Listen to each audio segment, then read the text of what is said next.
কি হতে চলছে আগামী জাতীয় নির্বাচনে এখনো কিন্তু বলা যাচ্ছে না। হাসনাত আব্দুল্লাহ এমন বিস্ফোরক মন্তব্য করলেন নির্বাচন কমিশনার সম্পর্কে, যারা ঋণ খেলাপির সাথে জড়িত তাদেরকেই কিন্তু নির্বাচনে অংশগ্রহণ করার জন্য, অর্থাৎ যারা চোর তাদেরকেই কিন্তু নির্বাচনে অংশগ্রহণ করার জন্য নির্বাচন কমিশনের পক্ষ থেকে অনুমোদন দেওয়া হয়েছে। এটা নিয়ে হাসনাত আব্দুল্লাহ চমৎকার জ্বালাময় বক্তব্য আজকের ভিডিওটিতে তুলে ধরবে এবং আজকের ভিডিওটিতে আপনাদেরকে তুলে ধরবো আসিফ মাহমুদ সজীব ভুইয়া, যারা বাংলাদেশের দ্বৈত নাগরিকের সাথে জড়িত, তারা কিভাবে দেশপ্রেমের গল্প বাড়ায়।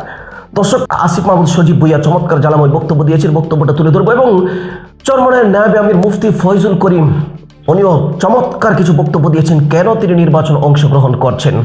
ওনাদের তো সম্মান একজন এমপি মন্ত্রীর থেকে 10 গুণ বেশি, এরপরও তিনি কেন নির্বাচন অংশগ্রহণ করছেন। দর্শক চমৎকার কিছু কথা বলেছেন, পুরো ভিডিওটা দেখবেন, অসাধারণ তথ্যবহুল আলোচনা হতে চলছে। পুরো ভিডিও জুড়ে আমি আছি, আপনারা দেখছেন আমাদের ইউটিউব চ্যানেল। নিত্য নতুন ভিডিও দেখতে চাইলে আমাদের চ্যানেলটি সাবস্ক্রাইব করে আমাদের পাশে থাকবেন। চলুন কথা না বলে ভিডিওর মূল পর্ব শুরু করা যাক। দর্শক, হাসনাত আব্দুল্লাহ এবং আসিফ মাহমুদ সজীব ভুইয়ার ভিডিও দুইটা একটু পরে তুলে ধরছি। প্রথমে আসুন মুফতি ফয়জুল করিম পীর সাহেব চরমনাই, যারা ইতিমধ্যেই 11 দলীয় জোট থেকে বের হয়ে একা একা সারা দেশে নির্বাচনে অংশগ্রহণ করার জন্য ঘোষণা দিয়েছেন এবং মুফতি ফয়জুল করিমও কিন্তু বরিশাল 5-6 আসন থেকে নির্বাচনে অংশগ্রহণ করবেন। দর্শক, তো চলুন ওনার কথাগুলো তুলে ধরি। আমাকে পাঠিয়ে কোনো লাভ নেই। আমি কেন যেতে চাই, সংসদে যাওয়ার জন্য এখানে আসছি কেন, এমপি হওয়ার জন্য না। 2-1 ডজন এমপির যে শ্রদ্ধা সম্মান আল্লাহ পাক তার চেয়ে কম দেনে বেশি দিছে, আলহামদুলিল্লাহ। থাকার জন্য, খাওয়ার জন্য যতটুকু অর্থের প্রয়োজন আল্লাহ তার চেয়ে কম দেনে ভালোই দিছে, ভরপুর দিয়েছেন। তা বলতে পারেন হুজুর তাহলে আসছেন কেন? আমি এখানে সম্মান পাওয়ার জন্য আসি নাই, অর্থ কামাই করার জন্য আসি না। এখানে আসছি কেন এটা বুঝতে হবে। আমি এই স্টেজে, এই চেয়ারে বসে যদি 1000 বছর বক্তৃতা করি, সেই বক্তৃতা আইন হবে না, কিন্তু সংসদে 5 মিনিট আলোচনা করলে সেটা আইন হবে। আমি এখানে 1000 বছর আলোচনা করলো এদেশের টাকা বিদেশে পাচার করা রোধ করতে পারবো না, কিন্তু সংসদে 5 মিনিট কথা বললে সমস্ত জালেমদের বিরুদ্ধে টাকা রোধ করার বিরুদ্ধে ইনশাআল্লাহ আইন পাস করতে পারবো। এখানে 1000 বছর কথা বললেও ওই কানাডায় বেগম পাড়া করার থেকে আমরা বিরত রাখতে পারবো না, কিন্তু সংসদে 5 মিনিট কথা বললে ওদের সমস্ত মুখোশকে উন্মোচন করতে পারবো। কথা ঠিক না? এখানে 1000 বছর কথা বললেও গরিবদের অধিকারকে ফিরিয়ে দিতে পারবো না, কিন্তু সংসদে 5 মিনিট কথা বললে কথা কয় না। এই চেয়ার আর সংসদের চেয়ার এক চেয়ার না। এই স্টেজ আর সংসদের স্টেজ এক স্টেজ না, বহুত পার্থক্য। এই জন্য আমরা চাই এই দেশটাকে জুলুম মুক্ত দেশ করতে। মুসলমান, হিন্দু, বৌদ্ধ, খ্রিস্টান প্রত্যেকের অধিকারকে ফিরিয়ে দেওয়ার জন্য চাই। ধরে নেন আমি যদি নির্বাচিত হই, আপনাদের ধারণা কি আমি কোনো হিন্দুর টাকা মেরে খাবো? কোন হিন্দু মেয়ের ইফটিজিং করবো, ধর্ষণ করব, সিলোথানি করব? তার মানে আমি নির্বাচিত হলে সমস্ত হিন্দু মেয়েরা আমার কাছে নিরাপদ। যদি আমি নির্বাচিত হই, কোনো হিন্দু ব্যক্তির দোকানদার ব্যবসার মধ্যে ভাগ বসাবো, চাঁদা তুলবো, তার মানে আমার কাছে সমস্ত হিন্দুদের ব্যবসা প্রতিষ্ঠান নিরাপদ। আমার কাছে সমস্ত হিন্দুদের ধর্মীয় প্রতিষ্ঠানগুলি নিরাপদ। তার মানে আমি নির্বাচিত হলে জুলুম থাকবে না, অত্যাচার হবে না, অবিচার হবে না, সাম্য, মানবিক মর্যাদা, সামাজিক ন্যায় বিচার প্রতিষ্ঠিত হবে। প্রত্যেকটা মানুষের অধিকারকে ফিরিয়ে দেব। আমি বিশ্বাস করি আল্লাহ যদি আমাকে কবুল করেন, কমপক্ষে আমার কনস্টিটিউশনের মধ্যে মিথ্যা মামলা, কেউ মিথ্যা মামলায় হয়রান হবে, এটা হতে দেব না ইনশাআল্লাহ। এটা হতে পারবে না, বিশ্বাস করেন, এটা হতে পারবে না। কোনো মায়ের বুক খালি হবে না, কোন স্ত্রী বিধবা হবে না ইনশাআল্লাহ, কোনো বাচ্চা এতিম হবে না ইনশাআল্লাহ। আমি চেষ্টা করব সাম্য, মানবিক মর্যাদা, সামাজিক ন্যায় বিচার প্রতিষ্ঠা করতে। যুবকদেরকে কর্মসংস্থান কিভাবে করা যায় সেই ব্যবস্থার জন্য চেষ্টা করব ইনশাআল্লাহ। আমার মা বোনদের ইজ্জত আবরুকে রক্ষা করার জন্য চেষ্টা করব। খাস করে আমি আমার বাখেরগঞ্জ বাবাদেরকে বলবো, ওদেরকে বারবার নির্বাচিত করেছেন, ওরা কি করেছে আপনারা দেখেছেন, ওরা কি করতে পারে তাও আপনারা জানেন, কিন্তু আমাকে একবারও দেখেন নাই। কিন্তু যদি মনে করেন এই বাংলাদেশটাকে জুলুম মুক্ত দেশ করার জন্য, অন্যায় অবিচারকে চিরতরে রোধ করার জন্য, দুর্নীতিকে চিরতরে কবর রচনা করার জন্য যদি আপনারা সবাই চান, তাহলে আসুন। এই কাজ শুধু আমার না, এই কাজ আমাদের সবার। এই দায়িত্ব আমার না, এই দায়িত্ব আমাদের সবার।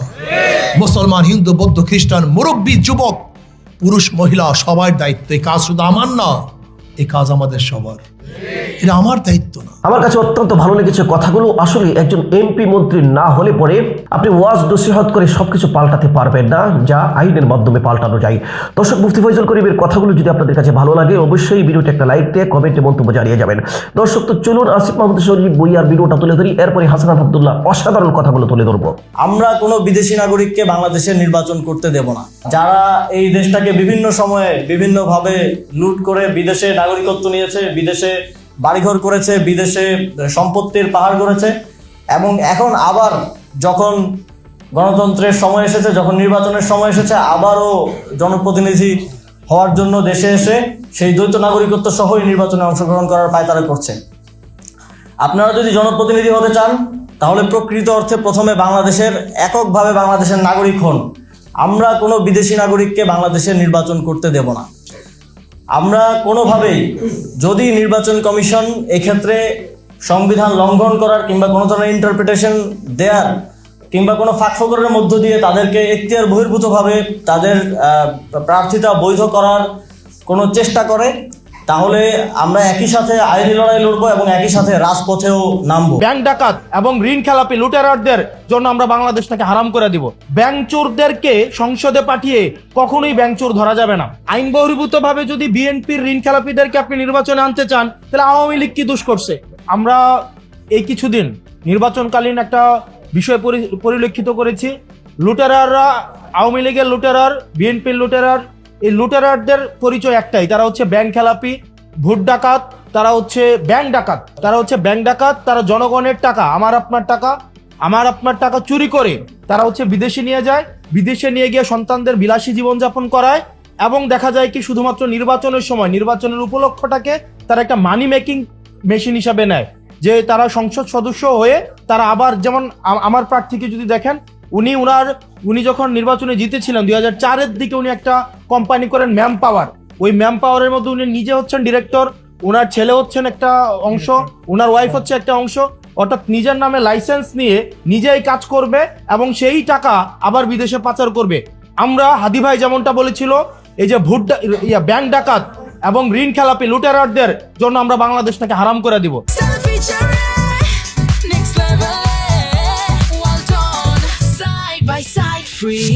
তারা শুধুমাত্র নির্বাচনের সময়, তারা মূলত হচ্ছে তারা বিদেশি নাগরিক। অনেকে আছে বিদেশি নাগরিক, শুধু নির্বাচনের সময় দেশে আসে সুসময়ের পাখি হিসেবে, যদি উত্তর দক্ষিণ হয় তারা আবার বিদেশে চলে যায়। ঠিক একইভাবে এই নির্বাচনটা, এই ব্যাংক ডাকাতরা শুধুমাত্র তারা এটাকে নেয় শুধুমাত্র একটা মানি মেকিং, একটা প্রজেক্ট হিসাবে।